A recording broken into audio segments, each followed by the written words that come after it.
Ladies and gentlemen, what's going on? It's your boy Ruben. It has been a minute. Sorry that it took so long. I typically try to, hold off on the basketball stuff until around after the All-Star break, and this video came way later than I anticipated because a lot's happened, and I'm not gonna bore y'all with the details. But I'm back, and this video is actually coming right on time. It is the day after we just beat the Celtics for the second time in the last week. And it's significant. And why is it significant? Because the New York Knicks are on a 9-game winning streak. Now, why is that important? We're the only team since the All-Star break to not have lost a game. We've also beaten the Celtics. We lead the season series 3-1. We have now not only pretty much solidified the 5th seed, which we were hoping, at the All-Star break, we were hovering at 6, and we were just hoping to hang on. But now, not only are we in 5, getting 4 is a realistic shot here. Now, I did look at, the schedule, and the Cavs do kind of have a favorable schedule down the stretch, but when I look at our schedule and the way we're rolling right now, and it feels like the playoff form that we are rolling in right now, I don't see too many teams that I'm worried about losing to. We do have a game against the Nuggets. Like, we're about to have a West Coast trip coming up, but we got the Lakers without LeBron. You got the Kings, who, I'm sorry, I'm just not scared of the Kings. That team can score a lot, but we've handled the Kings and the way we're playing defense now, particularly after the Josh Hart trade, which I'm not going to front. I wasn't happy about the Josh Hart trade. It had nothing to do specifically with Josh Hart. It had more to do with the lack of usage of Cam Reddish and not seeing that through and seeing what this team can become. So let me first give you my overall thoughts on the Knicks. Coming into the season, I told you guys I loved Jalen Brunson. Loved Jalen Brunson. Now, did I even expected pretty much what I'm seeing. Some people told me I was crazy. I was like, did y'all not see Jalen Brunson dropping 40 and 30 in playoff games? Do y'all not see the footwork? Like, he is fundamentally sound as a player. Now, I will say this. My only knock on Jalen Brunson is twofold, actually. Is when he doesn't have it going at the end of games, because we've clearly kind of picked him as our number one option. And when he doesn't have the shot falling, I kind of wish he would do more to create. And I don't even know if it's a him problem as much as it is more of a Tibbs problem, because while, like, for instance, last night, we should have won the game in regulation. It shouldn't have took double overtime. We were up 7 with like a minute to go, and in typical fashion, we kind of stopped running offense, and we devolve into this ISO game. And when Brunson's got it going, it's great, but Brunson wasn't there. And then there's nothing more that I lose sleep over when it comes to this team than Julius Randle with the ball in the clutch with like a minute left. When you're trying to go tit for tat, you're just trying to close the game out. ISO with a minute left, Randle, I never want to see it. And the reason for that, especially if Brunson's not on the floor, is Julius Randle, everything he does is kind of in rhythm. So, for instance, when he's watching the clock run down, for like when Jaylen Brown stole the ball from him, like, they literally game scripted. When Julius Randle gets the ball, he's going to turn his back at some point, and he loses total awareness. He doesn't see the floor well. And when he turns his back, he's susceptible to getting picked. And then on top of that, you can tell he kind of panics. He doesn't know how to manage the shot clock well enough in that, like, maybe you should start your move at 7 seconds instead of 5. And then he gets stuck.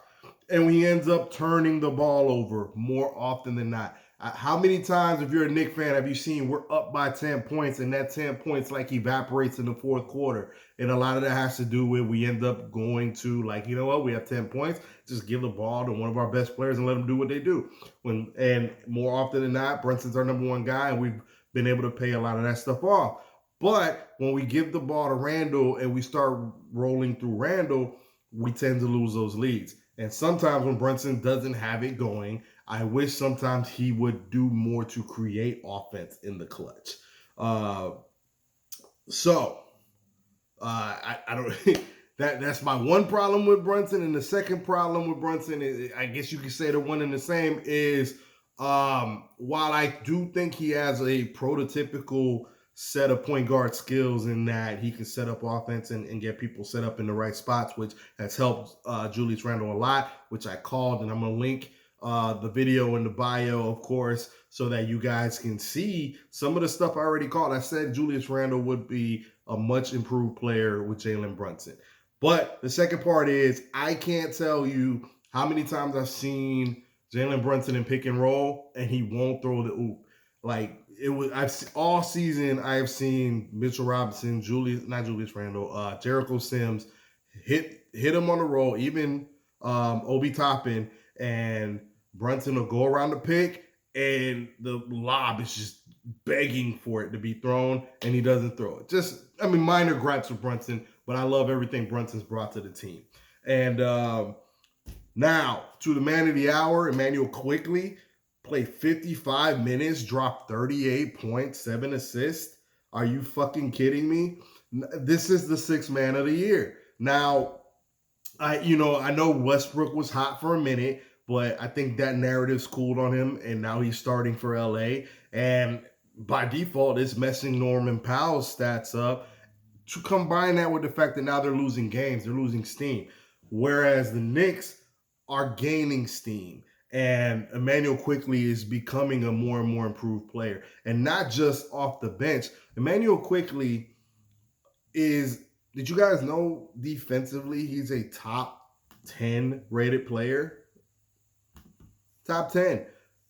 As a guard, as a smallest guard. Everything about this team has transformed since Josh Hart trade. And again, I don't hate Josh Hart. I actually love Josh Hart a lot. I just thought that's a separate video for another time. I'm pissed off at what happened with the way we dealt with Cam Reddish. But bringing Josh Hart here, when we're in the fourth quarter, these teams are up for problems with the way we can defend, with Emmanuel Quickley, the way he's defending guards, and Josh Hart, the way he's defending wings. And then you got, RJ, who offensively is leaving a lot to be desired this year, but I think a lot of that has to do with him acclimating to, being a third option, and combine that with the fact that he wants to prove that he was worth the money he was just paid. But he's still a decent defender. He's still a good defender. Combine that with it, sometimes we'll even throw Grimes out there. We have a bunch of dogs out there in the fourth quarter, and we're built for fucking tough, and we're gonna make you pay for every shot. You better come through clutch, and it did it, as you saw, with Boston. Boston is the only team, I'm telling you now, the only team I fear in the NBA playoffs. All right. If we play Philly, I think we beat them. I think we can beat the Cavaliers. Now, I'm not going to say that I'm not scared of the Bucks, but the Bucks don't look the same to me as in the past. I'm worried about what they can do to us defensively, but I also think we're playing such high-level defense that we can keep pace with them. Like, we're not going to let them run away with the game, and we can keep it close. And if we keep it close to the fourth, it's anybody's game. I think at the end of the day, you're not going to stop Giannis from getting his. And this is where I believe Hartenstein is going to kind of show his value. He's not going to lock anything down. He's not a good defender. Don't twist what I'm saying. But we know in that series, Mitchell Robinson's going to be in foul trouble. Jericho Sims is going to be in foul trouble. Getting that third big was definitely something we were looking at when it came to um, getting that third big. Was definitely something we were looking at when it comes to Joel Embiid and Giannis and whatnot. So I don't want to take too much more of you guys' time. Just know Emmanuel Quickly, sixth man of the year. There's no reason he shouldn't win it. The only person I would accept winning it over him is probably Malcolm Brogdon. And as of right now, when you think about the narrative, Malcolm Brogdon is playing with a much better team, much more superior talent around him. Uh, when you compare that to what Quickly's dealing with, and Quickly is actually running offense. It was something I was screaming last night when Randall kind of let Boston back in the game and let them off the hook for a little bit. All I kept thinking was let Quickly cook. And once they let him cook, played 55 minutes, he really came through last night. So, 4th seed is on deck. If we get to the 4, you never know with Philly. They like to stumble. Them boys done scored a lot lately. James Harden ain't young no more. Joel Embiid, you know how he is with the injuries. If we can just get in there in 4, I'll take 4, not a problem. But if we can get to 3, the sky's the limit in the playoffs. All right. Let me know what y'all think. Like, subscribe. Appreciate the support. And I'll hit y'all on the next one.